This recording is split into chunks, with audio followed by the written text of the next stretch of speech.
Nós estamos iniciando hoje a série Metamorfose. Essa é uma série que nós iremos trabalhar sobre as mudanças que Deus quer operar nas nossas vidas.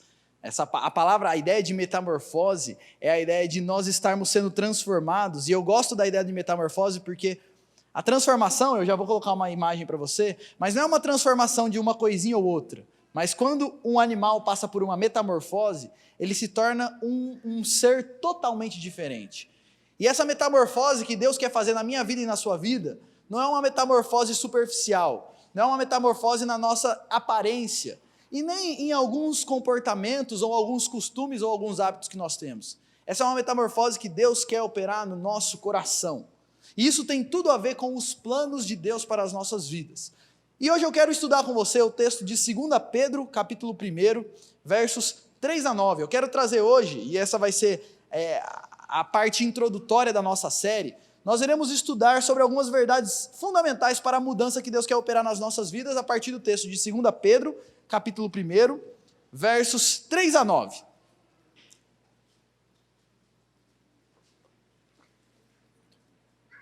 Nossa meditação nessa manhã será então em 2 Pedro, capítulo 1, versos 3 a 9, e eu quero começar lendo esse texto com você, que diz o seguinte: visto como, pelo seu divino poder, nos têm sido doadas todas as coisas que conduzem à vida e à piedade, pelo conhecimento completo daquele que nos chamou para a sua própria glória e virtude, pelas quais nos têm sido doadas as suas preciosas e muito grandes promessas, para que por elas vos torneis coparticipantes da natureza divina, livrando-vos da corrupção das paixões que há no mundo.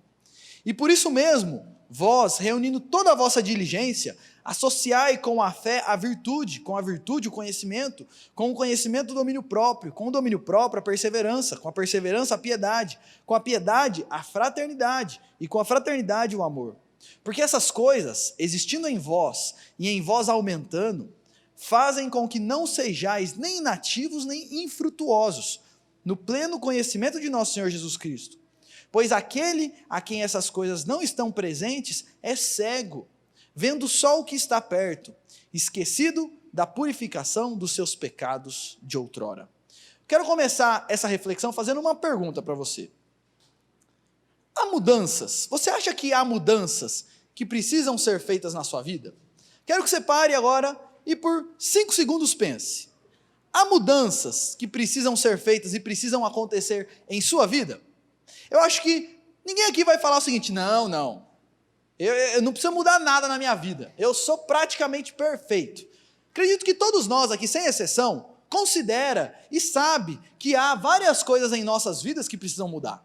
É óbvio que nós precisamos mudar algumas coisas. A pergunta que eu faço para você é: ok, precisa mudar, quais são as mudanças que precisam acontecer na sua vida? E essas mudanças que precisam acontecer, por que elas precisam acontecer? Elas visam o quê? Sabe por que eu faço a pergunta, gente? Essa semana eu li uma frase que eu fiquei refletindo profundamente nisso. A frase diz o seguinte: todo mundo sabe que precisa mudar, mas ninguém sabe por onde começar. Todo mundo sabe que precisa mudar, mas ninguém sabe o que precisa mudar e por onde eu começo. E aqui eu quero começar falando de 3 histórias bem rapidinho, que são muito parecidas e que refletem muito esse espírito de eu sei que eu preciso mudar, mas eu não sei na onde. Imagina um casal que eles vivem juntos, tem um filho, 2, tem uns 3 filhos, e conforme os filhos vão crescendo, eles percebem o seguinte: a relação deles está esfriando, o prazer de estar junto acabou, o casamento, embora assim não tenha acontecido nada muito grave, não aconteceu nada grave, não aconteceu nada, mas eles estão cada vez mais distantes e o casamento parece que secou e não há mais prazer de estar junto. Precisa mudar. Mas por onde a gente começa? Imagina uma pessoa que pouco a pouco vai perdendo o ânimo de viver. Ela não tem mais vontade de sair de casa, não tem mais vontade de fazer nada, e isso não foi uma situação do dia para a noite, foi uma coisa que foi acontecendo no decorrer do tempo, igual o casal. E ela chega a uma conclusão: eu preciso mudar, eu não sei mais o que eu tenho que fazer, não dá mais para continuar vivendo essa vida, mas onde eu começo? Imagina uma outra pessoa que pouco a pouco foi ficando preso em algum tipo de vício, pornografia, álcool, ou algum tipo de vício dos mais diversos, e a pessoa chega num ponto que ela fala: eu sei que eu preciso mudar, mas por onde eu começo? Sabe por que eu estou falando isso, gente? São 3 histórias muito parecidas com as nossas vidas. Porque a maioria das pessoas assume a necessidade de mudança, mas a maioria não sabe o que precisa mudar. Por exemplo, meu casamento não está muito bem. O que precisa mudar? A gente não sabe. Não sabe por onde que eu devo começar. Eu não sei qual é a raiz dos problemas. Ok, mas como que isso começou? Por que chegou nesse ponto? Eu não sei se você já ouviu aquela historinha de que se você pegar um sapo e colocar ele numa panela de água fervendo, do mesmo jeito que você coloca ele lá, ele pula para fora. Mas se você colocar o sapo com a água fria e ligar o fogo e deixar a água esquentando, ele não percebe que a água vai esquentando, daqui a pouco ele morre cozido e ele nem percebeu. Na maioria das vezes, é assim que acontece na nossa vida. Quando a gente percebe, quando a gente se dá conta da situação, a gente já está morrendo cozido. E a gente não sabe nem como é que isso começou, a gente não sabe o que fazer. A gente muitas vezes não sabe nem como a gente chegou nesse ponto. E a gente sabe algumas coisas, eu preciso mudar, senão... Não tem coisas na sua vida que você olha e fala assim, eu sei que eu preciso mudar, senão daqui a pouco meu casamento vai embora, senão daqui a pouco eu vou começar a ter problema de pressão alta, de gastrite, senão daqui a pouco eu vou repetir de ano, senão o meu namoro vai acabar, eu sei que eu preciso mudar. Senão... E claro, também tem aqueles que acham que não precisam mudar nada, porque acham que já chegaram lá. Gente, nessa série a gente vai falar sobre mudanças. Metamorfose é o processo que alguns animais passam, e um dos exemplos dele é o sapo, onde ele passa por uma mudança, até que ele chega na fase adulta, na fase madura, ele passa por transformações radicais. Eu sei que tem gente que só de ver essa imagem aqui já dá ciricutico, mas o sapo começa com ova, depois vira um girininho, depois vira e percebe o seguinte, desde a maneira como ele nasce, até ele chegar na fase adulta, ele não passa por uma transformaçãozinha assim, que nem ser humano, que já nasce inteirinho e vai, eu vejo a minha filhinha, já tem todos os dedinhos, é tudo formadinho, bonitinho, só cresce. Não, o sapo, ele nasce de um jeito, e ele vai passando por esse processo de metamorfose, onde ele, no fim, é completamente diferente do começo. E a borboleta passa por esse processo também, nasce uma larvinha, depois tal. E o que eu quero trabalhar nessa série, gente, é que as mudanças que Deus quer operar nas nossas vidas, não é que nem um nenenzinho que nasce e só precisa crescer um pouquinho, mas já está tudo formado. É uma metamorfose mesmo.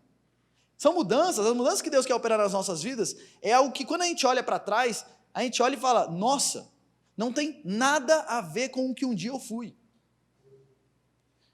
Nós falaremos sobre a visão bíblica dos nossos problemas, o que precisamos mudar e como mudar. E hoje, nós iremos fazer uma visão geral sobre o porquê nós precisamos mudar e por onde nós começamos. Hoje, o que eu quero trabalhar a partir desse texto de 2 Pedro, são 3 verdades fundamentais sobre o processo de Deus para a mudança das nossas vidas. 3 verdades que a Bíblia nos traz sobre isso, e agora eu já quero entrar nesse texto. Uma coisa importante a dizer desse texto, que eu acho muito interessante, é que quando Pedro escreveu esse texto, ele escreve para uma igreja que estava sofrendo perseguição, estava em um momento crítico da igreja, de profundas perseguições, tanto que o próprio Pedro nessa carta fala sobre a vida dele, e Pedro, a gente não sabe exatamente, mas ele morreu martirizado, ele foi assassinado pouco tempo depois de escrever essa carta. Mas é muito interessante que quando ele escreve essa carta, ele fala do plano de Deus para nós, e nessa primeira parte ele vai falar sobre isso, e ele não, ao invés de tocar, porque eu imagino o seguinte, quando a gente fala de mudança, e para um povo que está sofrendo perseguição, eu imagino que eu escreveria o seguinte, a gente tem que orar para Deus mudar esse povo, para Deus mudar o coração desse povo que está perseguindo, a gente tem que mudar para não sei o quê, mas Pedro, ele não vai falar sobre as mudanças que precisam acontecer nos outros. Ele começa essa carta falando das mudanças que precisam acontecer em nós, e ele vai dizer o seguinte, lá no versículo 8, ele faz toda uma introdução que a gente já vai estudar, e ele vai falar o seguinte, porque essas coisas, existindo em vocês e vocês aumentando, fazem com que vocês não sejam nem inativos, nem infrutuosos no pleno conhecimento do nosso Senhor Jesus Cristo. E aqui Pedro está falando sobre o plano de Deus para as nossas vidas. Deus não deseja que nós tenhamos uma vida nem inativa, nem infrutuosa, nem uma vida que é uma vida morta e nem uma vida que não dá fruto. Pelo contrário, o plano de Deus para nós é que nós tenhamos vidas ativas na fé, e vidas que estejam constantemente dando frutos. E uma pergunta que a gente precisa fazer é o seguinte, mas o que é uma vida ativa e frutífera? Quando Pedro fala assim, olha, eu estou escrevendo essas coisas, e Deus fez tudo isso daqui por vocês, que a gente já vai estudar, para que vocês não tenham uma vida inativa, para que vocês não tenham uma vida infrutuosa. Mas o que é essa vida ativa e frutuosa? Olha, na perspectiva da nossa cultura, você ter uma vida frutífera é você ter uma vida, e eu estava pensando sobre isso, o que é uma vida frutífera no nosso mundo, uma vida ativa? É uma vida onde a pessoa não tem vícios, uma pessoa que tem uma vida frutífera na nossa cultura. Ela não tem vícios, ela tem uma família harmoniosa, ela tem uma vida confortável, eu estou frutificando no meu trabalho, então eu estou ganhando dinheiro, então eu tenho todo um contexto de conforto, e eu também tenho uma vida com bons amigos e desfrutando de uma vida de lazeres dos mais diversos. Isso, na nossa cultura, isso é uma vida frutífera. Um cara sem vícios, que tem uma boa família, que tem amigos, que tem tempo de lazer e que tem uma vida confortável. Essa é a vida que todo mundo sonha. E na maioria das vezes, quando a gente está com a nossa vida desse jeito, nós olhamos para nós mesmos e pensamos que nós estamos tendo uma vida boa, uma vida frutífera, uma vida ativa. Eu olho para mim mesmo e falo, olha só, minha família está bem, meu trabalho vai bem, as coisas minhas vão bem, eu não tenho vícios, então eu estou bom, eu estou bem perto de Deus, eu estou com uma vida ótima. Mas Pedro vai mostrar o seguinte, não é isso uma vida ativa e frutífera. A gente tem que voltar um pouquinho no texto, porque lá no verso 4, o texto vai dizer o seguinte, que Deus nos deu pelo seu divino poder tudo o que a gente precisa, para uma vida de piedade, etc. E aí ele vai dizer, para que por elas vos torneis coparticipantes da natureza divina, livrando-vos da corrupção das paixões que há no mundo. Olha o que o texto está dizendo, olha que coisa linda, que Deus na sua graça, e o plano dele para nós é que nos transformemos e sejamos coparticipantes, ou seja, participantes juntos da natureza divina. Aqui um detalhe importante. Ele não está falando aqui sobre a gente ser Deus. Ninguém aqui nunca vai ser Deus, nós somos criaturas. Mas ser coparticipantes da natureza divina, ou seja, do caráter de Deus. De quem Deus é. O plano de Deus para nós, isso pode parecer óbvio, mas o plano de Deus para nós, e uma vida ativa e frutífera, é uma vida que está constantemente crescendo na coparticipação da natureza divina, e automaticamente eu estou me livrando da corrupção das paixões que há no mundo. É uma vida onde eu estou constantemente crescendo à imagem de Cristo. E, gente, deixa eu deixar a coisa um pouco mais clara aqui, porque aí ele vai falar dos versículos 4 ao versículo 7. Então, o objetivo é que vocês se tornem coparticipantes da natureza divina, livrando-vos da corrupção das paixões que há no mundo. E aí ele vai começar a descrever do que ele está falando, ele vai deixar a coisa um pouco mais clara. O que é ser coparticipante da natureza divina? Ele vai continuar. Por isso mesmo, reunindo vós toda a vossa diligência, ou seja, com todo o vosso fervor, com todo o seu empenho, associai com a vossa fé. Aí ele vai começar a descrever. A virtude, o que é virtude? É um estilo de vida que reflete a santidade de Deus. Isso é uma vida virtuosa, é uma vida com excelência moral, isso é virtude, é fazer o certo sempre. Então ele vai falar, olha, junto com a fé de vocês, não adianta só acreditar em Jesus, vocês têm que associar isso, virtude, junto com a virtude, conhecimento, e conhecimento aqui não é só conhecimento teórico, mas na época era muito assim, a ideia, quando eu falo que eu conheço alguém, traz a ideia de um relacionamento profundo com essa pessoa. É como se se fosse hoje em dia eu falasse, você conhece tal pessoa? Não, eu sou colega de tal pessoa. Não, de tal pessoa eu sou amigo. Na época, a ideia aqui de conhecimento é mais do que saber de alguém. É você se relacionar profundamente com esse alguém. Então, junto com a fé de vocês, tem que ter um comportamento virtuoso, vocês têm que ter uma vida de conhecimento, de relacionamento com Deus, junto com o conhecimento, domínio próprio, a capacidade de dominar suas paixões, junto com o domínio próprio, perseverança, ou seja, mesmo quando as coisas estão ruins e permanecem ruins por um tempo, eu continuo firme e forte na minha fé, na minha caminhada. Eu não estou bem só quando tudo vai bem, mas eu sou perseverante. Junto com a perseverança, a piedade. Ser uma pessoa pia, ou ter piedade, é uma pessoa que tem consciência da presença de Deus. É o contrário do ímpio. O ímpio é aquele que vive como se Deus não existisse. Uma pessoa piedosa é uma pessoa que tem consciência da presença de Deus 24 horas por dia do meu lado. Isso é ser uma pessoa piedosa. Junto com a piedade, você tem que ter a fraternidade, que é uma vida amando as pessoas como se fossem seus próprios irmãos, e junto com a fraternidade, o amor sacrificial. Percebe o seguinte, o que é ser coparticipante da natureza divina? É você ter um estilo de vida onde você cultua a Deus de maneira doce e natural. Você é uma pessoa piedosa, está em um contato com Deus, você conhece a Deus, você cresce no seu relacionamento com Deus constantemente. Ele vai falar disso aí quando ele fala sobre fé, conhecimento, piedade. Ele vai falar também sobre domínio próprio, que tem a ver com ter equilíbrio no relacionamento com as coisas materiais. Esse é o plano de Deus para nós. Que nós tenhamos um relacionamento com Deus doce, natural, profundo. Que nós tenhamos um relacionamento com as coisas materiais equilibradas, onde as coisas não tomam o meu coração, onde as coisas não me dominam, e aqui nem dinheiro, nem prazeres, eu consigo ter domínio sobre as coisas dessa vida, onde eu tenho relacionamentos pacíficos e afetuosos, ele vai falar de fraternidade e amor, onde eu consigo amar, ser paciente com as pessoas, ser perdoador. Ele vai falar também sobre perseverança, ou seja, uma vida onde eu estou constantemente perseverando em fazer o que é certo, mesmo quando ninguém faz o que é certo. Você já deve ter ouvido aquela frase seguinte: o certo continua sendo certo, mesmo quando ninguém faz, e o errado continua sendo errado, mesmo quando todo mundo faz. A perseverança é, ainda que ninguém faça, o que é certo, e eu estou buscando viver do jeito que o Senhor deseja. E, gente, isso daqui tem a ver com uma vida de crescimento constante, espiritualmente falando. E olha como é interessante isso daqui. Pedro está dizendo o seguinte: Deus, Ele doou tudo o que a gente precisa para a vida que Ele tem para nós. E essa vida que Ele tem para nós é uma vida ativa, frutífera. E sabe o que isso significa? Não é conforto. Não é ter uma vida simplesmente sem vícios, não é ter relacionamentos harmoniosos, não é ter um bom emprego. Isso daqui significa o seguinte: ter uma vida sendo coparticipante da natureza divina, crescendo e mudando o meu coração segundo a imagem do Senhor.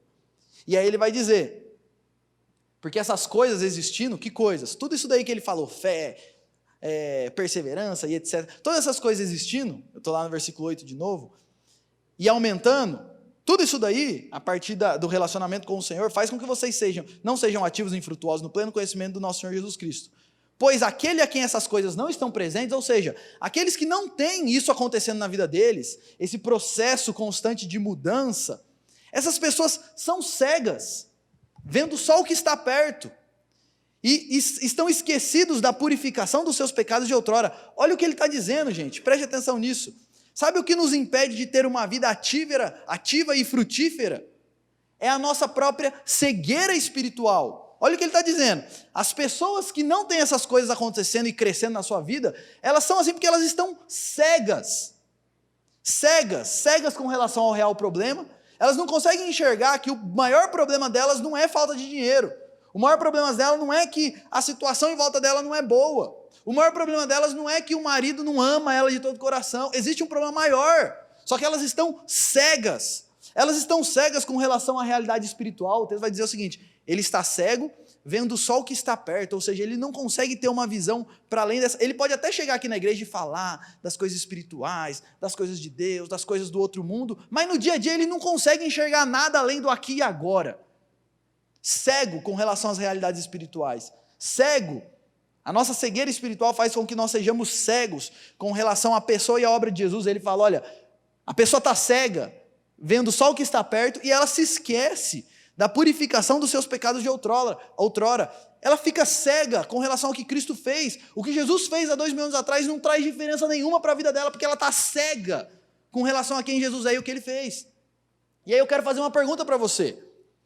Se eu perguntar aqui para você, você entende o que Jesus fez na cruz? Eu acredito que a maioria aqui diria sim. Aí eu vou fazer uma segunda pergunta. Ok, amanhã, segunda-feira, quando você acordar e for viver a sua semana, o que Jesus fez há 2000 anos atrás implica na sua vida? Que diferença isso faz? Ou é uma coisa que você entende, mas você está cego com relação ao que isso implica na sua vida no dia a dia? Pedro está dizendo, olha, quem não tem essas coisas acontecendo, se essa metamorfose não está acontecendo na nossa vida, a gente está cego, espiritualmente cego, e cego com relação também a qual é o caminho para que essas mudanças aconteçam. Qual é o caminho para que a nossa vida seja uma vida frutífera? E gente, sabe o que acontece muitas vezes? Na nossa cegueira espiritual, nós adotamos alguns caminhos que achamos que é isso que Deus deseja de nós, mas, e aí nós abraçamos isso, porque se Cristo e o plano dele não está no centro da minha vida, outra coisa vai estar, e eu busco em outras coisas de uma forma errada o que só Jesus tem para me dar, e eu vivo uma vida infrutífera. E alguns caminhos que muitas vezes nós adotamos quando a gente está cego, o caminho do formalismo, quando assim, eu tenho todos os meus rituais religiosos sendo cumpridos e eu formalmente estou fazendo o que Deus quer que eu faça, e eu acho que isso vai trazer as coisas que... Esse não é o caminho da mudança.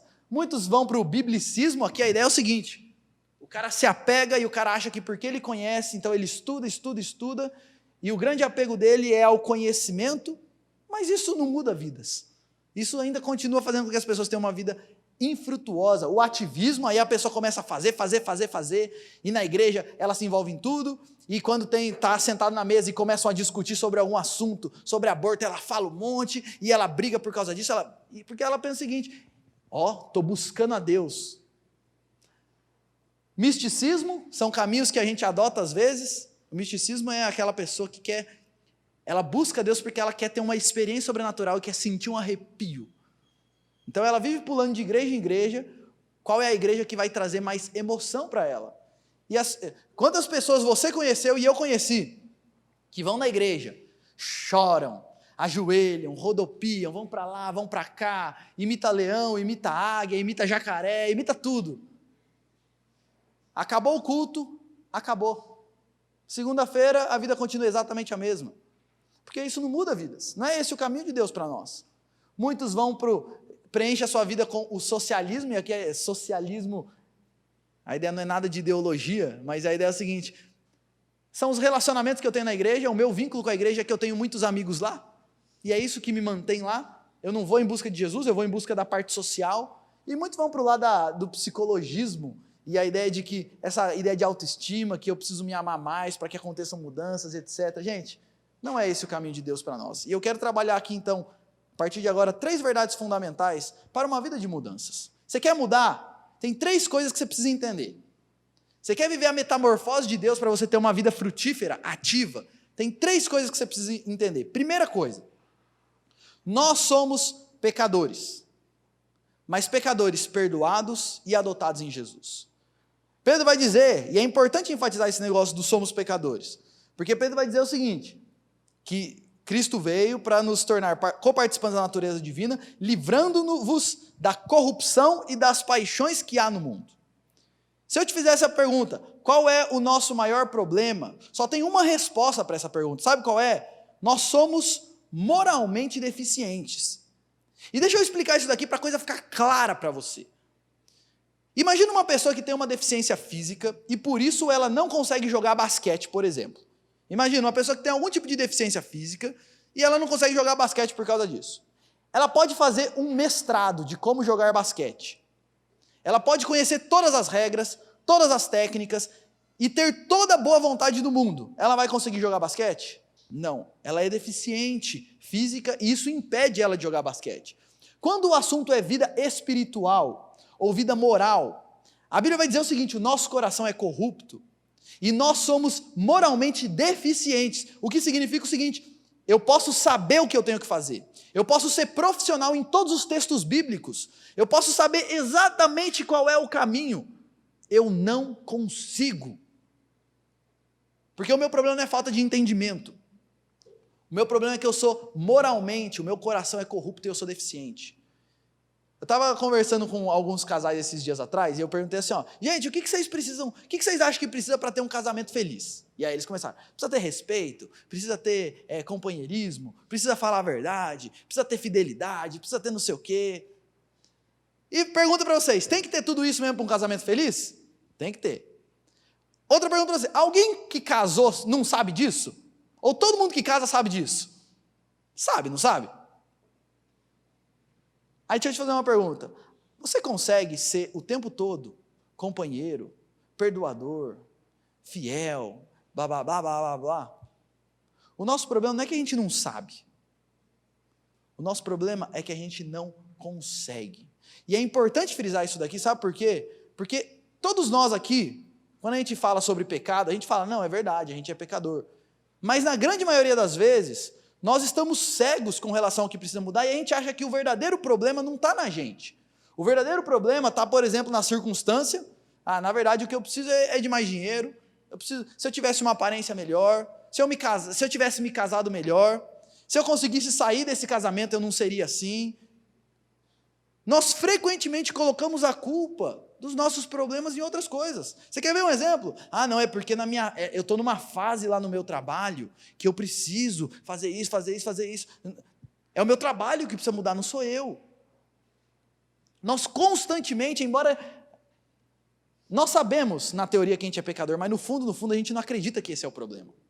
No fundo a gente acredita que o problema são as circunstâncias, ou o problema, olha, isso daqui é muito comum, a gente acha que o que precisa mudar são alguns comportamentos nossos, o problema é que eu não sei direito conversar com a minha esposa, então eu preciso na verdade aprender algumas técnicas de comunicação, para resolver como se o meu problema fosse apenas um comportamento ou outro que eu preciso ajustar na minha vida, e eu não consigo enxergar que o problema maior não é o meu comportamento, mas é que por trás daquele comportamento tem um coração, que precisa passar por uma metamorfose. Boa parte das vezes a gente acha que o problema são os nossos pensamentos. Eu preciso estudar mais sobre esse assunto, porque se eu alinhar os meus pensamentos direitinho, aí pronto, resolve o problema. Como se o nosso problema fosse que a gente não sabe direito. É muito comum, essa visão é uma visão muito comum na nossa sociedade.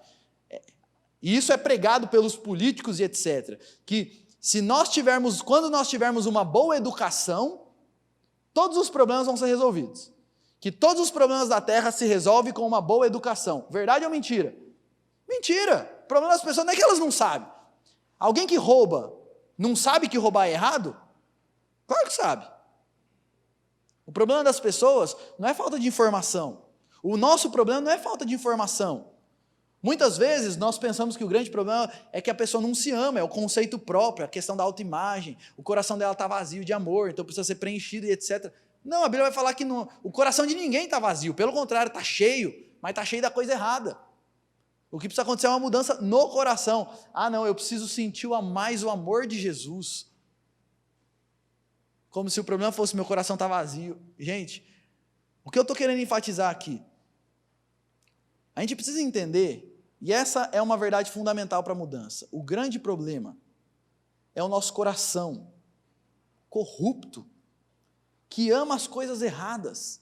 E isso não é falta de entendimento, não é um comportamentozinho aqui que precisa ajustar, é o nosso coração. Mesmo que eu saiba tudo o que precisa mudar, e eu queira mudar de todo o meu coração, eu não consigo, porque eu sou moralmente deficiente. Isso porque o nosso coração, que é o nosso problema, ele é apaixonado pelos deuses desse mundo. Esse é o nosso problema. Nós temos um coração que ama as coisas desse mundo e os deuses, entre aspas, desse mundo. E sabe qual é a pior parte de tudo isso? Na maioria das vezes eu não consigo enxergar isso. Na maioria das vezes eu não consigo enxergar que o meu coração está amando as coisas. Sabe quando eu percebo isso? Sabe quando eu percebo que meu coração está amando as coisas erradas? Quando eu vou e bato na minha esposa. Quando chega num ponto assim que eu falo, nossa, precisa mudar alguma coisa. Quando eu começo a ter problema cardíaco, porque eu estou lidando com a minha vida e estou vivendo um estilo de vida errado. Quando que a gente percebe que a coisa está errada, que o nosso coração está nos levando para o caminho errado? Quando o casamento começa a acabar, quando chega num ponto crítico. Mas até que chegue nesse ponto crítico, na maioria das vezes nós não conseguimos enxergar isso. É verdade ou não é, gente? O nosso maior problema é esse coração pecador e que nos engana e nos cega com relação a nós mesmos. Então essa é uma primeira verdade que você precisa ter na sua mente e no seu coração. Nós somos pecadores, mas somos pecadores perdoados e adotados pelo Senhor. O texto vai dizer, lá no versículo 9, que as pessoas estão cegas porque elas só veem o que está perto e elas se esquecem da purificação dos seus pecados de outrora. Isso daqui é uma coisa muito importante, preste atenção nisso. Na maioria das vezes, quando a gente fala de identidade, ou seja, quem somos nós nos enxergamos a partir dos nossos problemas ou das nossas realizações. Nós definimos a nossa vida a partir daquilo, ou dos nossos problemas. Por exemplo, quem sou eu? Eu sou uma pessoa divorciada. Eu defino a minha vida a partir dos problemas que eu enfrentei na vida, dos traumas que eu tive na vida. Eu sou um abandonado, eu sou não sei o quê. A vida é assim mesmo, a minha vida sempre foi assim, eu sou uma pessoa que ninguém ama, eu sou não sei o quê. E Pedro está dizendo aqui o seguinte, gente, o que nos define não é nem os traumas que nós vivemos e nem as coisas que nós fazemos. Eu sou um empresário de sucesso, eu sou um profissional no seu... O que nos define é o que Jesus fez na cruz. Eu não sou nem divorciado, nem não sei o quê, nem um empresário. Eu sou uma pessoa perdoada em Cristo e adotado por Ele. E todos aqueles que se arrependem dos seus pecados são isso. Pessoas perdoadas por Jesus e adotadas por Ele. Sabe por que isso é importante? Isso é muito importante, essa questão da nossa ideia, como que nós nos vemos. Porque nós sempre vamos agir de acordo com aquilo que nós pensamos que nós somos. E quando nós falhamos em ver quem nós somos em Cristo, outras coisas vão nos definir. Eu sempre ajo de acordo com aquilo que eu sou. Se eu penso que eu sou um profissional de sucesso, a minha vida vai ser sempre guiada pelo sucesso profissional. Se eu enxergo para a minha vida como uma pessoa abandonada, qualquer problema que eu tiver de relacionamento, eu sempre vou olhar para que é isso mesmo que eu sou. Eu sou um abandonado, eu sou um desprezado por todo mundo. Se eu olhar para a minha vida como, eu sou eu sou uma pessoa pobre, que nunca conquistou nada, eu sempre vou viver numa autocomiseração, olhando, que pena, por que eu não consigo, por que não sei o quê. Agora, se eu olho para mim mesmo como uma pessoa perdoada por Cristo e adotada por Ele, para ser filho de Deus, aí o que vai guiar a minha vida é isso. Quem eu sou em Cristo. E Pedro está dizendo o seguinte, sabe qual que é o problema das pessoas? Elas ficam cegas com relação a quem elas são em Cristo. E outras coisas começam a definir a vida delas e começam a guiar a vida delas, não mais a vida que elas têm em Cristo. Vou contar uma história para vocês, que eu acho que eu já contei aqui, mas teve uma vez, eu vi essa história aqui, ia ter uma reunião com vários executivos de várias empresas, era um projeto lá em parceria que a galera estava fazendo.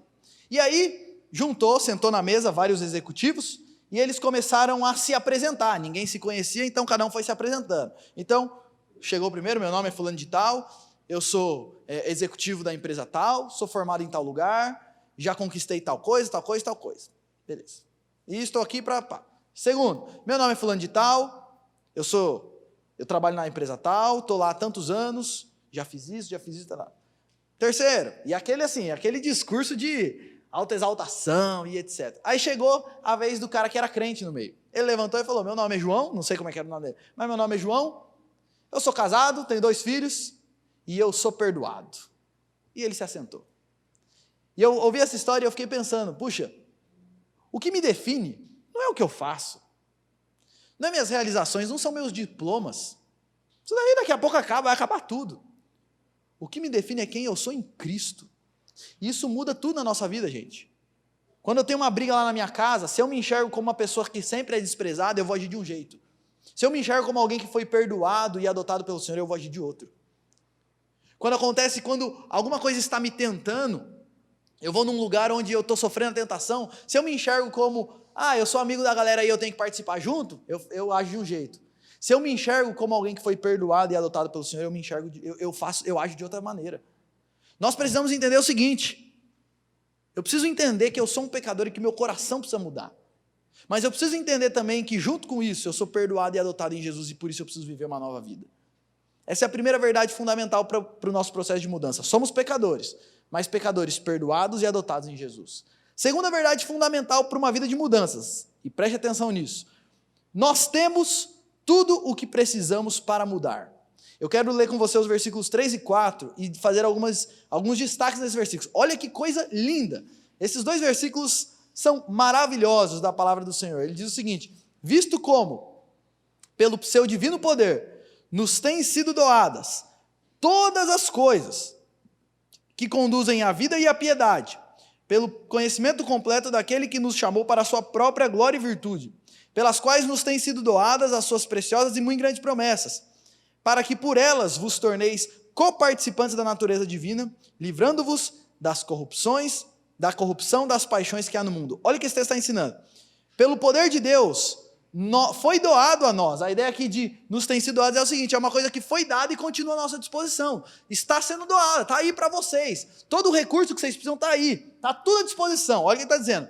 Tudo que vocês precisam. Ele vai falar todas as coisas, ou seja, não falta nada. Não tem que acontecer. Tem muita gente que está esperando acontecer alguma coisa para assumir uma vida séria com Deus.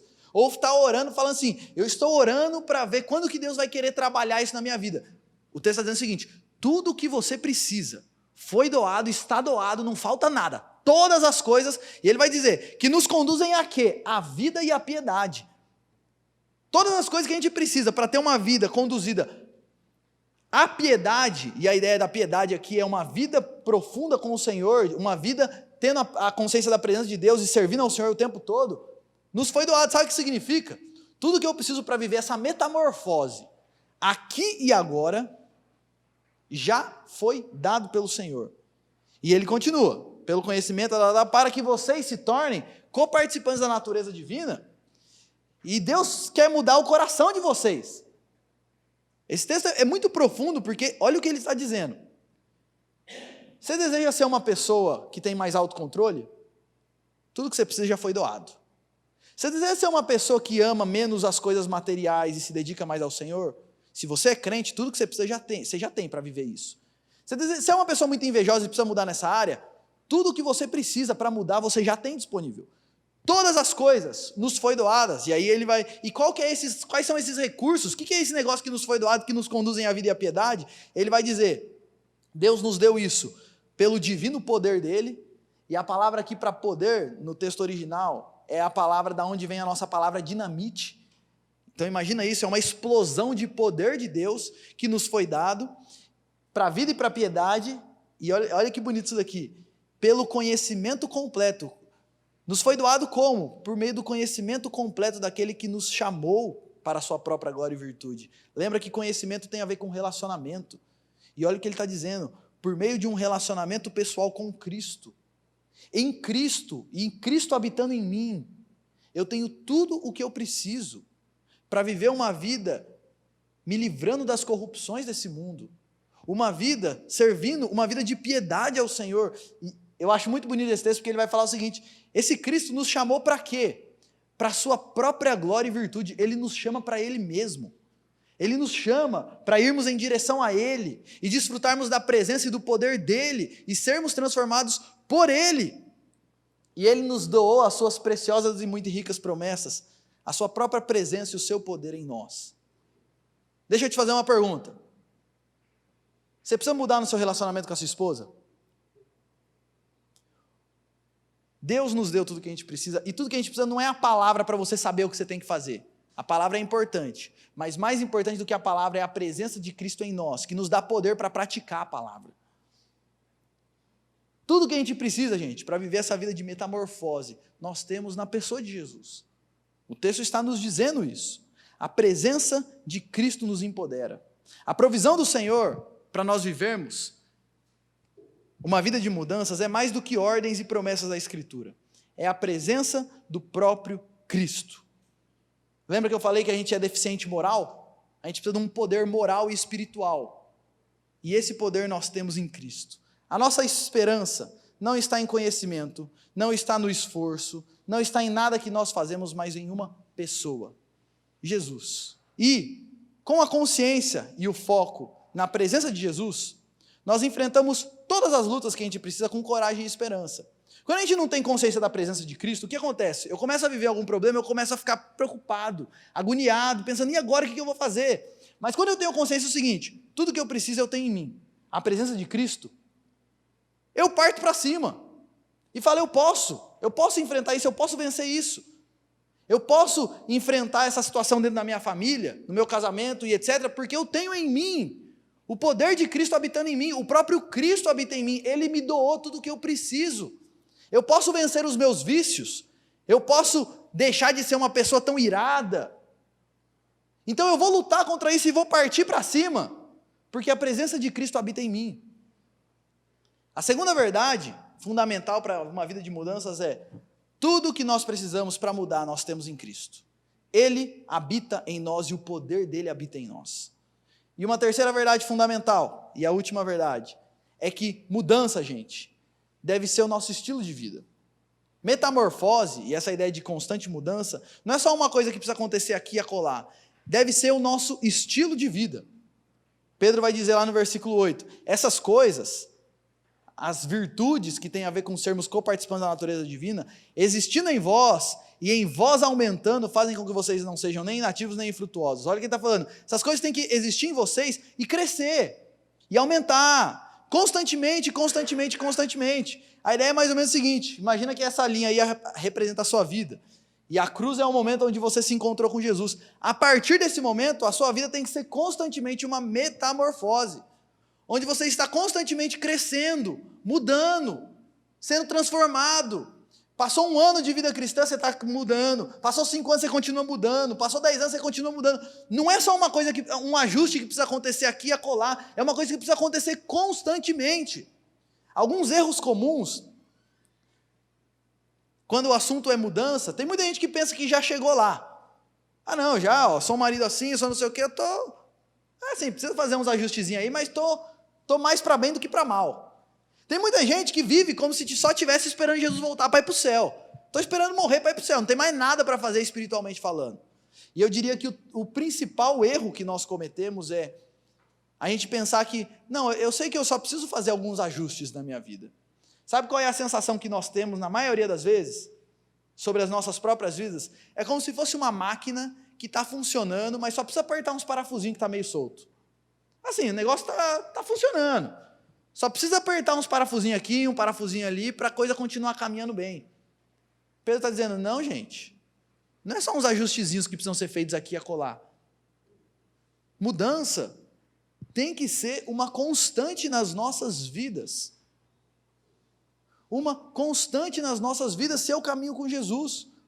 Nós fomos mudados pela graça de Jesus, estamos sendo mudados pela graça de Jesus, e seremos mudados na glória pela graça de Jesus. Mudança é um processo contínuo, extenso e profundo. Um processo contínuo, está sempre acontecendo, é um processo extenso, ou seja, abarca todas as áreas da minha vida, e é um processo profundo, não é só algum comportamentozinho ali não, é algo profundo, que acontece, existe e vai crescendo constantemente nas nossas vidas. E aqui eu quero fazer uma pergunta para você. Você consegue olhar esse processo de mudança acontecendo na sua vida? Há 5 anos atrás, quando o assunto é fé, caminhada com Jesus, o que mudou? Quando o assunto é casamento, relacionamento, o que mudou? Quando o assunto é você mesmo, o que mudou? Quando o assunto são seus vícios, as coisas que você gosta, que você não deveria gostar, o que mudou? Metamorfose, mudança, deve ser um estilo de vida para quem caminha com Jesus. Nós precisamos constantemente estar olhando e dizendo, eu não sou mais quem um dia eu fui, eu não sou mais assim, eu não sou mais assim, eu não sou mais assim. Eu não sei se vocês conhecem a história, uma história que dizem que foi Agostinho, não sei se é verdade, mas que Agostinho, antes da conversão dele, antes de se encontrar com Jesus, ele viveu uma vida muito dissoluta, muito, assim, de fazer sexo com várias mulheres e bebedeira e etc. E um dia, depois que ele se converteu, estava numa caminhada com Cristo, ele estava andando na rua, e uma das mulheres que ele dormia antes dele conhecer a Cristo, encontrou com ele e começou a andar atrás dele, Agostinho, e aí quando ele viu que era mulher, ele falou, rapaz, deixa eu sair fora aqui, e começou a andar mais rápido, e a mulher vindo atrás dele, Agostinho, e ele fingindo que não estava ouvindo, e andando, Agostinho, e ele correndo para frente, e fingindo que estava ouvindo, aí e a mulher atrás dele, no pé dele, não saiu do pé dele, e ela, Agostinho, sou eu. Aí ele virou para trás, olhou para ela e falou assim, mas aqui não sou mais eu, e saiu correndo. Mudança tem que ser uma constante na nossa vida, a gente precisa constantemente estar dizendo, esse não sou mais eu, esse não sou mais eu, esse não sou mais eu. Não, eu era assim, mas agora eu não sou. Isso precisa estar acontecendo na nossa vida, gente. E se isso não está acontecendo na sua vida, você está vivendo uma vida inativa e infrutuosa na presença de Deus. Tem muita gente que, ao invés de mudar, ainda volta a fazer as coisas que fazia antes. Está regredindo na caminhada. Cristo nos chama para uma vida que tem como estilo mudança. É muito comum eu ouvir de algumas pessoas, eu sou assim mesmo. Faz 10 anos que eu sou assim e eu não acho que eu vou mudar porque você está falando. Gente, a gente precisa mudar. Esse deve ser o estilo de vida de quem caminha com Cristo. Mudança constantemente. Jesus não quer só livrar a gente do fogo do inferno. Ele quer quebrar os ídolos do nosso coração, aqui e agora. E o alvo de Jesus na nossa vida não é o nosso conforto e a nossa alegria. O alvo de Jesus na minha vida e na sua vida é que nós sejamos como Ele. E isso, ter essa visão, muda a maneira como eu vivo a minha vida. Eu vivo uma vida, quando eu vejo problemas, eu paro de orar a Deus, me livra desses problemas, e eu começo a orar a Deus, me ensina por meio desses problemas. Uma frase que eu li essa semana, que Deus está disposto a sacrificar o nosso conforto terreno para produzir em nós a imagem de Cristo. E a gente tem que entender que Deus não tem compromisso nenhum com o nosso conforto, nenhum com uma vida de paz para nós. Deus tem compromisso em nos fazer mais parecidos com Jesus. E Ele está disposto a nos tirar da nossa zona de conforto, para nos fazer mais parecidos com Jesus. Eu gosto muito de usar a seguinte ilustração, ainda mais agora que eu estou com uma filhinha. Ela está começando a engatinhar, né? Não está engatinhando ainda, está se arrastando assim, tá? Ela fica de bruço, mas não engatinha ainda. E o que a gente faz é, coloca ela de bruço, coloca alguma coisinha na frente dela para ela ficar tentando pegar. E a gente deixa ela lá, daqui a pouco ela começa a chorar.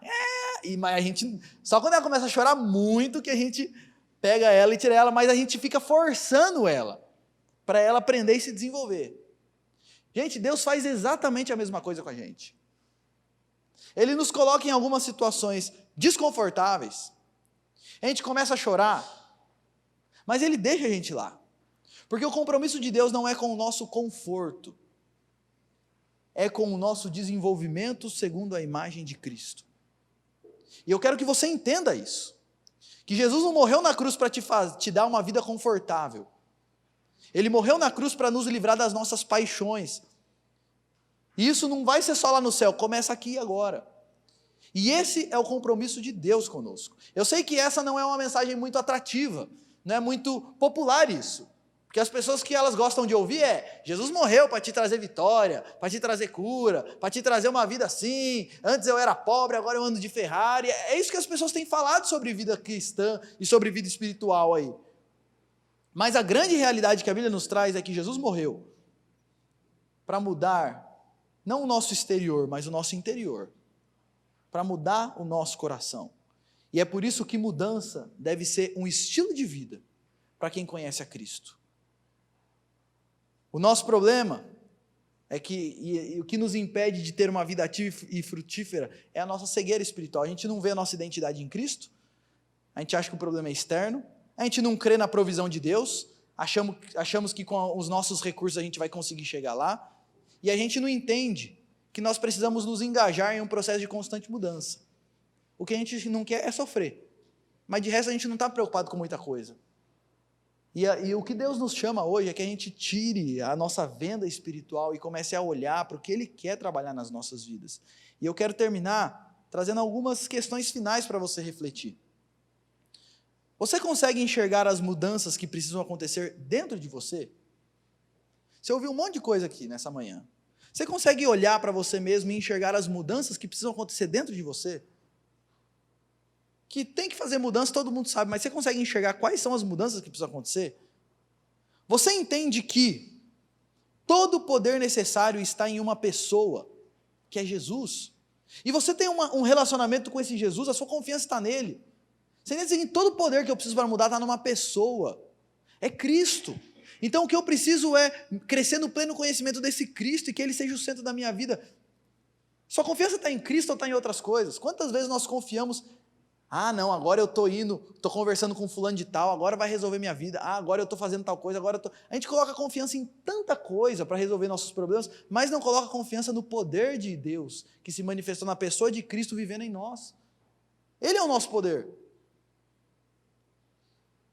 Outra pergunta que eu faço para você é, quais são as áreas da sua vida que precisam passar por uma metamorfose? E eu quero encerrar fazendo um desafio para você.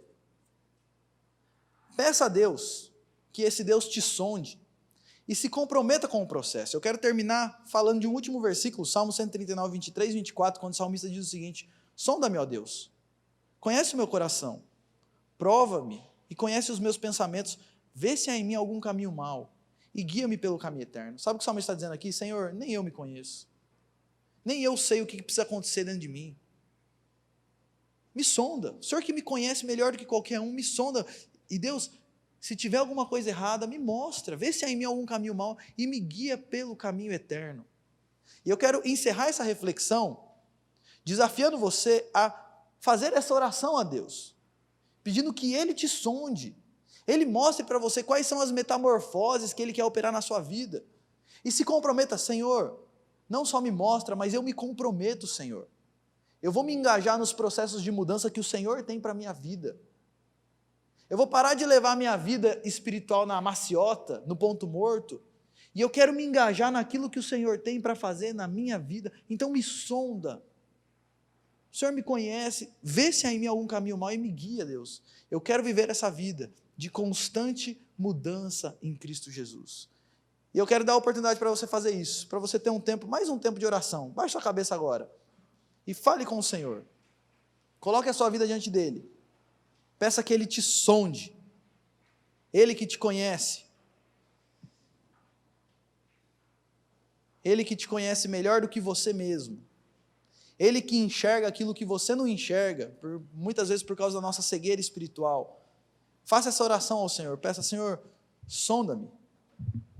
Conhece os meus pensamentos e vê se há em mim algum caminho mau. Me guia pelo caminho da eternidade. Me ajude a caminhar com o Senhor. Fale com o Senhor nesse momento. Coloque a sua vida diante dEle.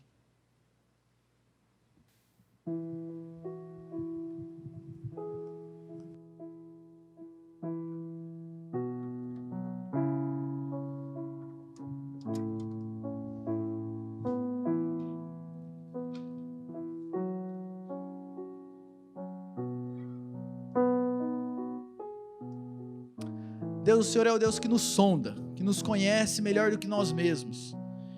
E Deus, nos perdoe porque, embora nós saibamos e nós, na teoria, reconheçamos que somos pecadores e precisamos mudar em alguns pontos, na prática, Deus, nós não vivemos como se isso fosse uma realidade. Nós ainda vivemos como se os nossos maiores problemas fossem externos e não internos. Como se os nossos maiores problemas fossem algumas situações que precisam mudar, e não o nosso coração que precisa se esvaziar de tantas coisas erradas e se encher do Senhor. Deus, nós sabemos que nós precisamos mudar, mas na maioria das vezes a gente não sabe nem o que precisa mudar e nem como começar. E a nossa oração é que o Senhor esteja ministrando nas nossas vidas, trabalhando nos nossos corações nessa manhã, revelando, tirando as nossas cegueiras espirituais e nos revelando, Deus, mais do Senhor. Nos ajude a entender o que a gente precisa mudar. Quais são as áreas da nossa vida que a gente precisa investir e crescer num relacionamento contigo. E que o poder de Cristo seja visto em nós, trabalhando nas nossas vidas, e que constantemente a gente possa dizer, eu não sou mais assim, eu não sou mais assim, eu não sou mais assim, eu estou mudando, eu estou sendo transformado. Deus, trabalha em nós, muda as nossas vidas e nos ajude a viver uma vida mais próxima e mais cheia da Tua graça. Quebranta os nossos corações, Deus, nessa manhã. É o que nós oramos, é o que nós pedimos, no nome de Jesus. Amém.